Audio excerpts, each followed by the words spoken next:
in our live studio audience here on Zoom. We're so happy to have our inner circle and those of you on Facebook and Instagram and Spotify and Apple and all the places on YouTube where you're watching us. We're thrilled to have you. We have a special guest today. You're going to hear from the incredible, brilliant, beautiful, magical Kimberly Warner about her new best-selling book, Unfixed. And we're going to have a really incredible conversation today. And you're so lucky to get to be here and hear from Kimberly and hear about her amazing story. It's going to kind of blow your mind. So I'm just saying, get ready. We can all do a little bit of a just so thrilled that that all of you, wherever you're finding this episode, are taking this time. Let's take a breath together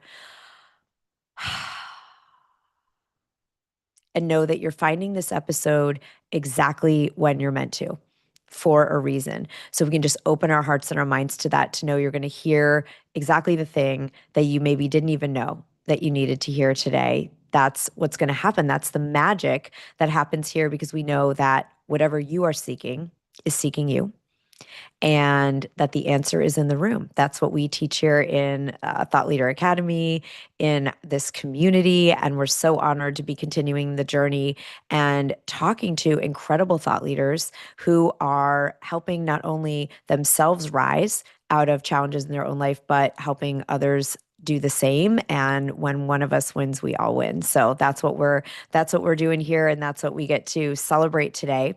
A couple quick announcements that those of you that like to join us for things, please know that we have some very exciting events coming up, depending on when you're watching this or listening to this. But if it's November 2025, when you come across this episode, a couple things to mark your calendars for. So on November 18th, which is a Tuesday, how many of you know or have heard of the telepathy tapes? If you have and you're in our studio audience, you can put TT in the chat, or if you are watching on other platforms, you can put those in the show comments.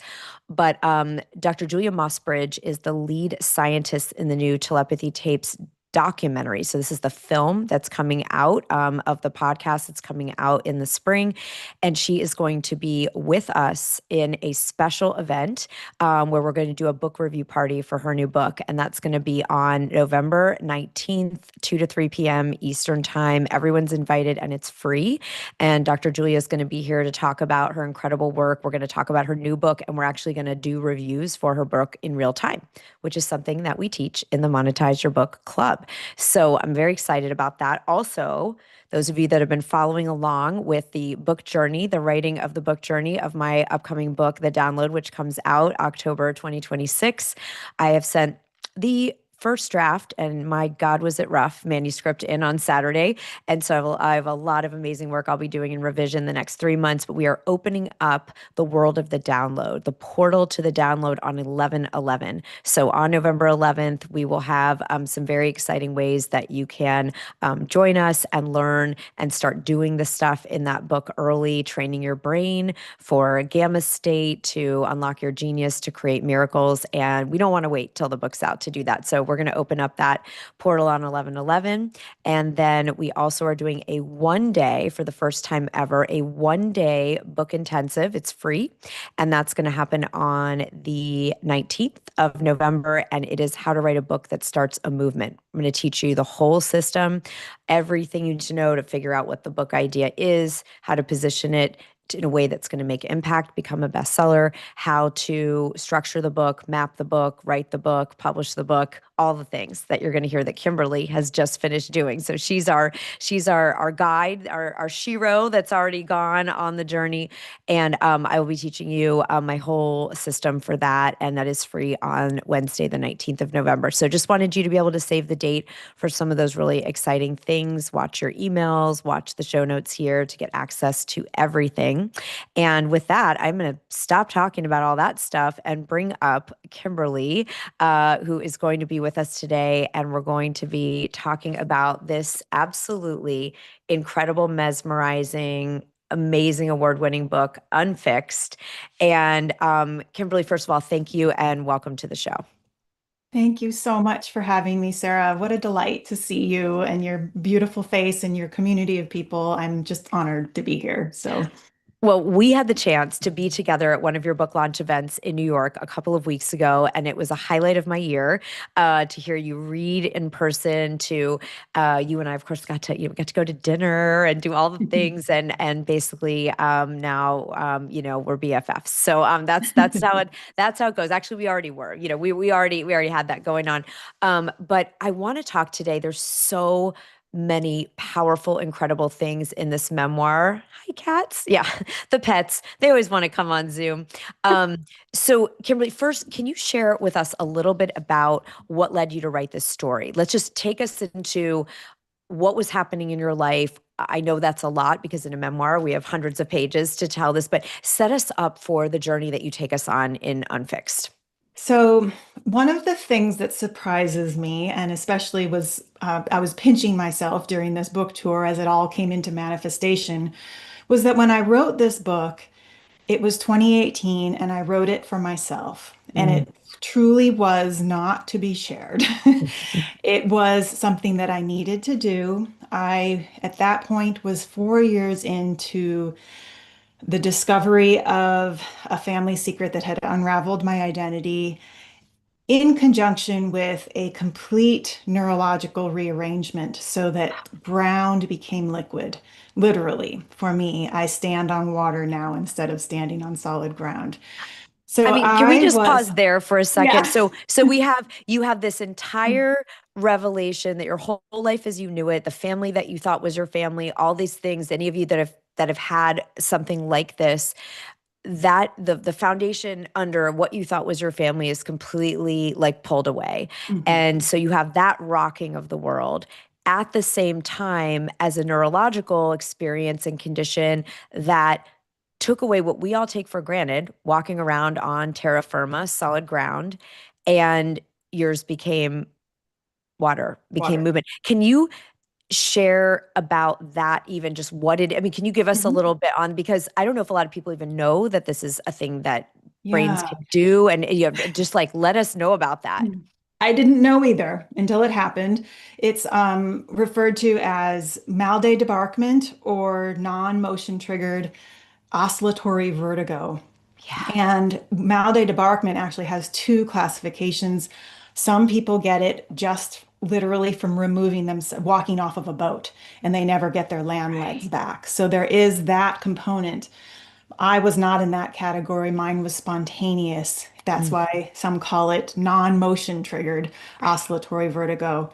And it is a jumbling of the neurotransmitters between the central nervous system and the vestibular system, so much so that they stop interpreting the feedback correctly. So Right. my vestibular system works great. It Right. actually passed all the tests. My Right. brain is misinterpreting the signals now. So it took, even when I wrote this memoir, I didn't yet have a diagnosis. So I isolated. Yeah. I disappeared from the world. I was a filmmaker. I could not even look at screens for 2 years, Right. not even watch movies. Right. My nervous system was like a cat hiding underneath a bed, and Mm. all the sounds and sights, smells, everything was electrified and intensified. And I disappeared from the world. I went from a tomboy who did everything to like needing to hold my hand, my husband's hand walking Yeah. across the street. Sure. Yeah. How Yeah. would you not? If it's suddenly you're walking on water, I mean, fun in a Bible story, not fun in real, you know. Yeah. Um, so wow. So you have this period of time where you don't even have a diagnosis. You're writing the story for you Mhm. because these two seismic things happen in your life Mhm. at the same time of your family. As you do, you want to say anything about the family secret? I know it's a big part of Yeah, the book, so do you want to kind of set that up a little of bit, and then we'll course. we'll talk about what else you take us, what else you take us into in the story. Yeah. So the father who raised me, I was a daddy's girl. I adored him in every way. And he died early. And so my relationship with him was only pronounced upon his death in a car accident when I was in high school. So, meaning that I decided to live for him. My entire identity was wrapped up in my father. Mm, And I pursued medical school because he was a doctor. I did all the things to keep him alive. when I turned 40, I found out that he was not my father. So the the grief, of course, resurfaced around what that relationship was like and what it should be. And also this new father Right. that I won't reveal too much, but Yeah. I learned he died in a sailing accident. So his last experience was on water. Right. And he died Right. young as well. So all of this, so one of the reasons why I started to write this memoir was because yes, there was all this turmoil happening in my life, but yes, there was this magic. All of a Yeah. sudden, incredible serendipity, incredible like downloads of information, meetings with people that I had never met that just Yeah. felt like I'm not in charge of my life anymore. Someone else Mm. is pulling the strings. And Mm. I had so many of these moments, and I would share them with people, and they say, "You got to write this down." So I was doing it partially because I thought I'm going to forget it Right. someday, these bits, bits of magic. And so I needed to sort of hold both the suffering that I Mhm. was physically going through and the magic that was happening simultaneously. Oh my gosh. I mean, you all, if you, when you read this, and we'll make sure, team, just make sure that we post this everywhere with the episode here in the Zoom room and on all the platforms. When you read Unfixed, first of all, Kimberly, you're a poet in my opinion. You know, your writing is like reading poetry, even though it's narrative memoir and literary memoir. You bring a poet, and I know poetry is in your family line, as well. Yeah. Um, and you have the two dads that you then, it wasn't like, oh, I found out I have this dad and I can go hang out with him, right? He's Mhm. also passed at the point that you discovered this. So there's so and then you're navigating a whole new way that you're in the world from a sensorial and nervous system perspective. So you wrote it for yourself. You weren't Mhm. planning to show it to anyone. You're navigating all of these huge changes and big things, and also the magic. So you hear about people saying this, right? They have either a near-death experience or they have a huge health crisis, and suddenly other faculties, often not explained by a materialist worldview, a five sensory world, which is again what I'm exploring in the download. You know, where does the science meet the miracle? And you were in both. You're having a scientific, like medical experience, and you're having these synchronicities, which I consider on that download continuum, of miracles.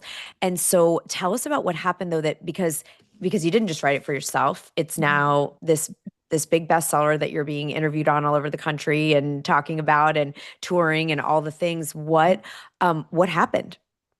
Well, as I pulling what you just said, pulling that thread, the body speaks in metaphor. So I love that my body gave me the perfect metaphor, meaning I suddenly was experiencing flux. I was experiencing uncertainty in my identity and my physicality, and that manifested as water, which I just think is such a beautiful thing. So carrying that forward, I decided after I had finished it and put it on my literally put it on a hard drive and disappeared from the world and said, okay, I'm done. Ah, what a relief. I got that out on paper.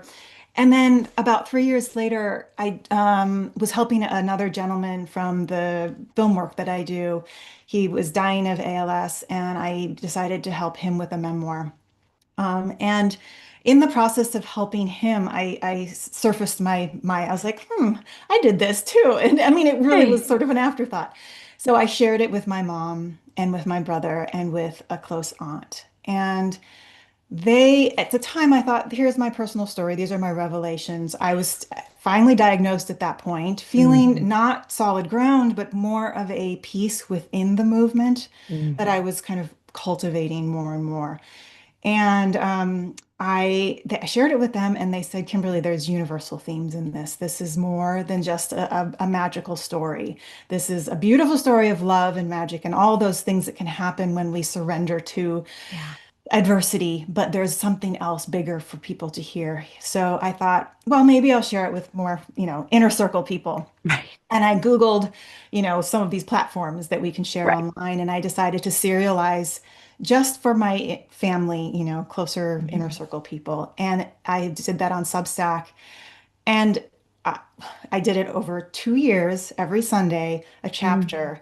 And community and the audience just grew and grew and grew and grew into the most loving, supportive. I mean, to this day, these are I found my soul family across the globe of people. None of them were my family or my inner circle friends. These were Right. people that are strangers that are now Yeah. carrying this story in themselves and into the world. And so Mm. one of those people was a publisher, and she Yeah. reached out when I finished and said, "This should be a book." So there you go. Not a Uh, plan, not my plan. what I love is because you were in getting the hearts, because you surrendered, you were in this flow, in this flux, making the peace that you could within all the uncontrollables. And you and I talked a lot about that. The uncertainty and the uncontrollables is often where the magic happens. So we say we want the magic, but we don't want to have to be in that uncomfortable place, right? And you were thrust there through multiple, reasons, as life does sometimes.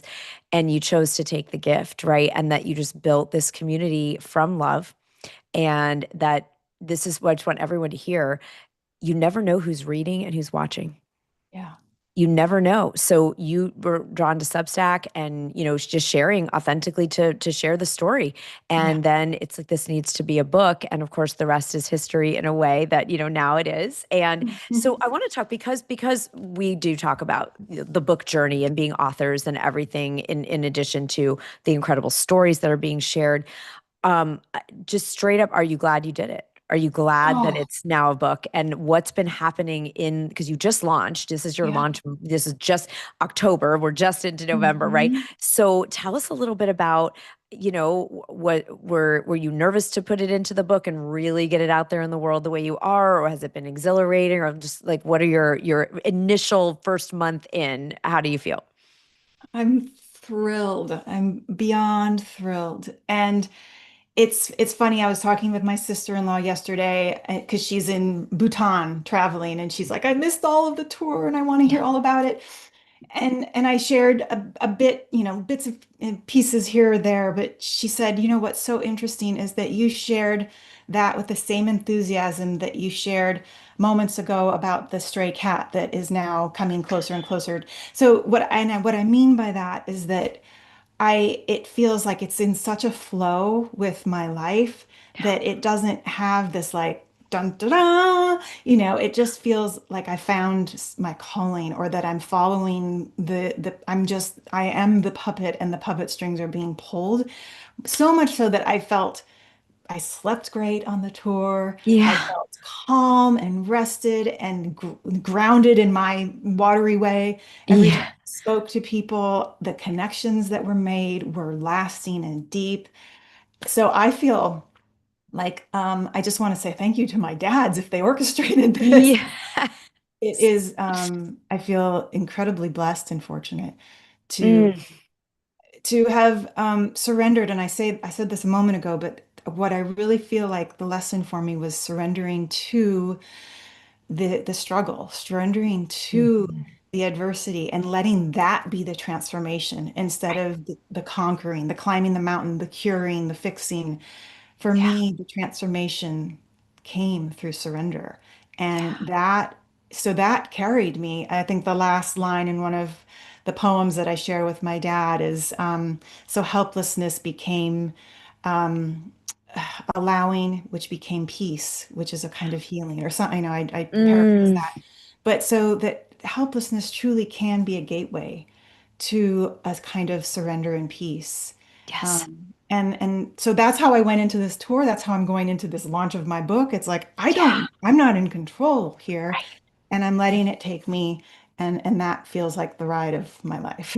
Oh, right. I mean, and we hear it, we hear surrender as a pathway to grace, to peace, to enlightenment, really, right? And to all the things, yet easier said than done. And so thank you. Thank you for modeling it. Thank you for showing us. And again, unfixed, the answer wasn't to fix your nervous system or your brain. It was to let what was going on be the conduit, be the transforming agent, and as it can be, right? And our ego hates that, right? At least mine does. It doesn't want. It's like Mhm. I want the transformation. I don't want and it's like okay, this is so it's so incredibly powerful. So let's talk about. I love to ask this question when we have authors on.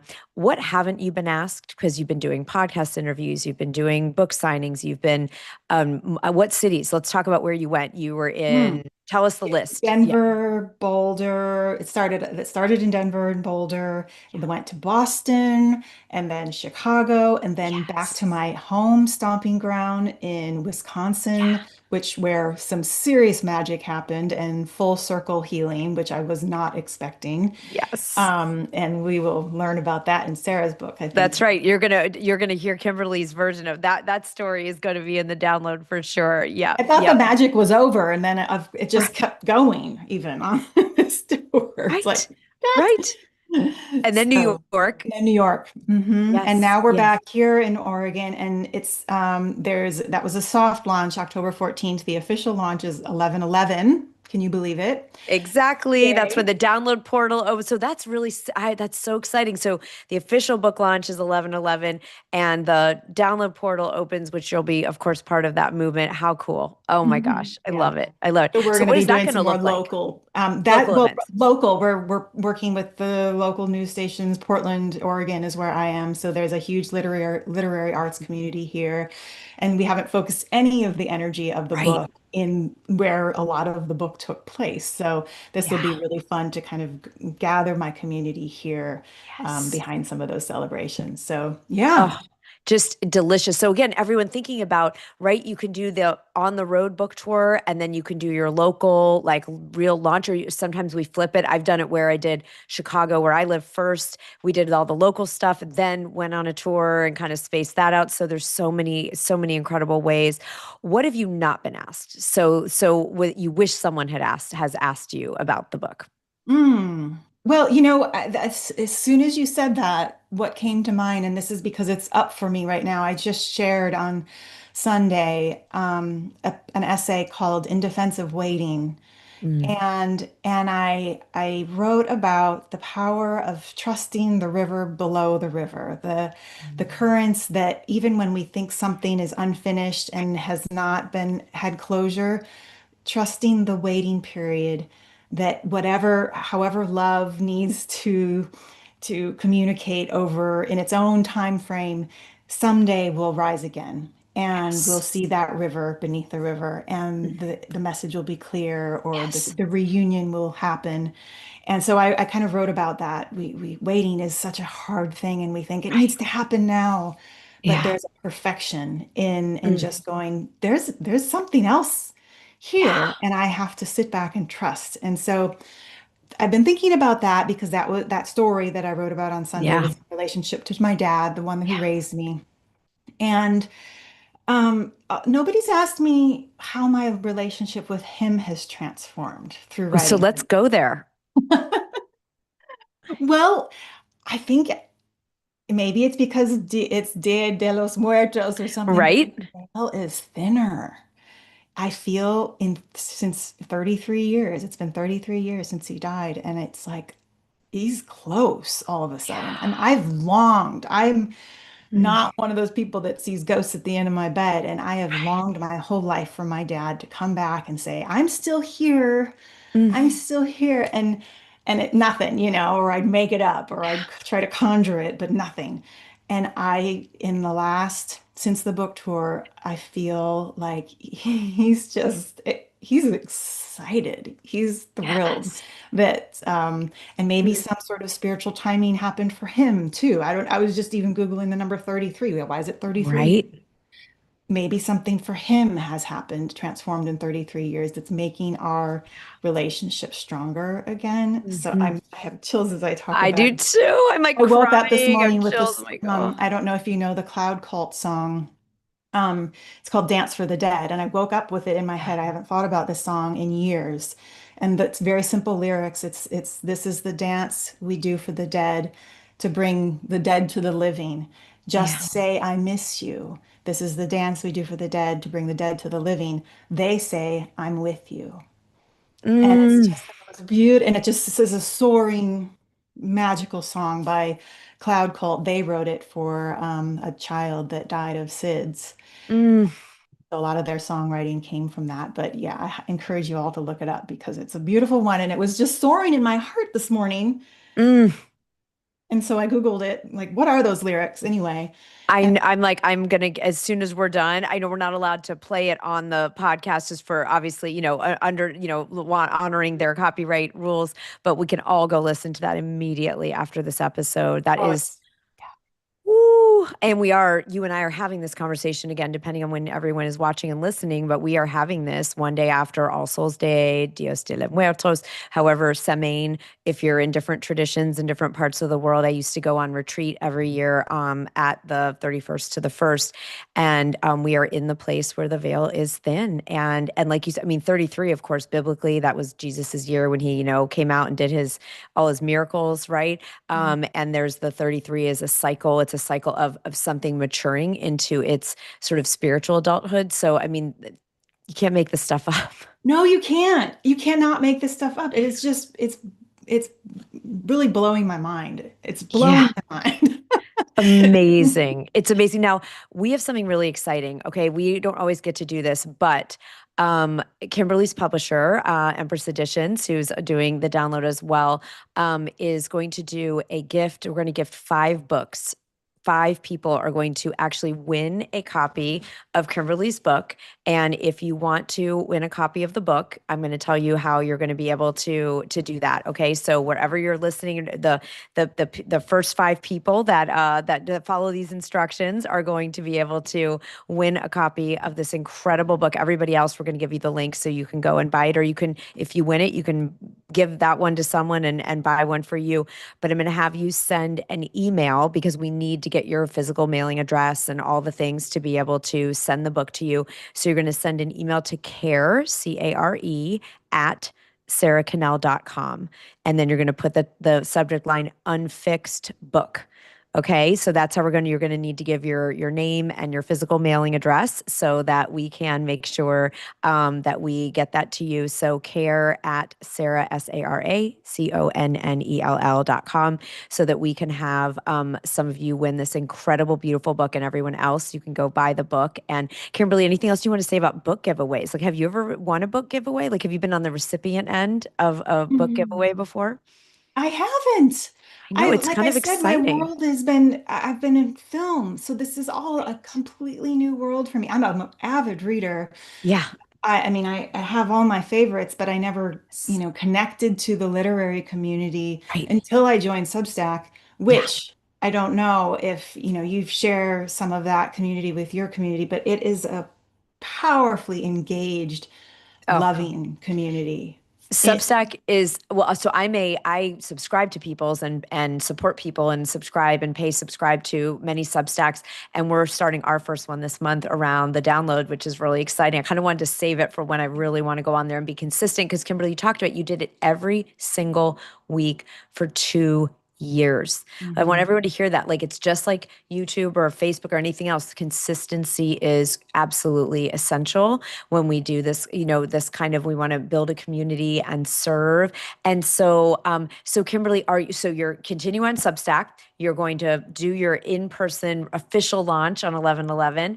And then what is any film you're working on? Like anything Yeah. else we want to hear about? Yeah. Gosh, I mean, there's so many things. I tend to be one of those creators that likes to explode, and then I go into hermit mode, and then I retreat, like enjoy the winter time of my Yeah. creative thoughts and everything. Right now, it feels like we're in explosion time, which is A strange with full the haul, full fall harvest, summer fall yeah. energy. Yeah. But I am wrapping a film because all the film that I do is for it's unfixed media, and we focus on patient narratives. So Yeah. anybody living with chronic illness and disability. Yeah. That's why I was working with that gentleman with ALS. Yes. So this piece we're doing now is a short film dance piece that works only with people with ME/CFS and long COVID. And Mm, it's based on a choreographer from New York who discovered a way to create one continuous piece of movement, mm, non-local bodies. And so we have yeah. 20 dancers from all over the country that are doing literally like 15 seconds of movement from their wheelchair or from their bed. And then Mm, that piece is picked up by the next dancer, by the next, by the next. So we're mm, coming to the closing point of that and going to be working with an incredible composer to put that piece together. mm. And then I'm launching back into the next pieces with this writing is coming alive in me. And so I want Yes. to continue to grow that. I'm offering a seminar early next year on just my own writing style, Yes. which is much more about seeing the body as our first language instead of English or French or whatever. Yes. And so I'm going to be working with that and exploring what it's like to share some of this with other writers, which is beautiful and exciting. And then I'm going to continue to dialogue with these two dead fathers and see what else they want to say. Yes, my two dead dads and my, I mean, just to be, it's so good. And Kimberly, please do. Maybe we can have you back on closer to the time you're going to facilitate. I'm going to call it the somatic writing method that you have, because I think that's something that that I know it's certainly something I want to learn from you on, and would be absolutely incredible. So just so excited, so grateful that you made time for us in this launch period to come on. We're so excited for everybody to get the book, whether you're winning the book or buying the book. It's such an incredibly powerful and beautifully written memoir. And I'm thrilled that you're going to keep writing. You're going to keep the filmmaking. You're going to keep doing all the things, and then we're going to be training our brains together in the world of the download. So it's very exciting, and we're thrilled, and definitely would love to have you back when you get into the next phases of all these projects. Thank you, Sarah. I have to say, every time you hold the book up, it looks so good with your red outfit. I wore this for you. I wore And this well, for I'll you tell today. you what. So I've shared all the pictures from the tour with my husband, and everyone for whatever reason that night was wearing black except for you. You Right. were in red, and so every time I talk about Sarah, he's like Sarah with the red dress. I love So it. that's your new name now. I love Sarah, and I'll take it. And it's so funny because I knew it was New York and everyone would be in black. And that was just, I'd been in 5 back-to-back events. We just hosted our big event in New York. And I just was at that place where my brain could not handle thinking of another outfit. And I was like, I know Perfect. this dress fits. And I knew that, Empress colors, and I said, I'm just wearing it, and I'm sure it'll be ridiculous because everyone will be in beautiful New York black. And so I'm thrilled that that is my nickname now. And Sarah and, with the and red it's dress. hilarious. I love it. Well, love to your husband, who is also a brilliant creative and designer and book cover designer. And you have a power couple, but a deep, soulful, I know, beautiful connection. And I'm excited to continue the journey together. And we just wish you all the best on the tour. Thank you so much, Sarah, and thank you to your community. It's what a joy. I'm thrilled to share whatever little nuggets I might have offered you today. You absolutely did. Okay, everybody. So think what you're taking away before, as we complete this episode, maybe give yourself one more beautiful breath to come into your body, and think about what is it that from what you heard today, we set up today knowing that you were here for a reason. You found this episode for a reason. And whether it's to learn to, what if you treated your adversity, the thing that feels like the thing you wish was different right now, as the pathway and as the portal to your true transformation into the magic, or whether it's I need to get on Substack, or whether it's fill in the blank, right? Congratulations to all of you for being here, for bringing your own thought leadership forward and letting Kimberly inspire you the way I know that I've been deeply inspired today. And we'll see you next time. Bye, everybody.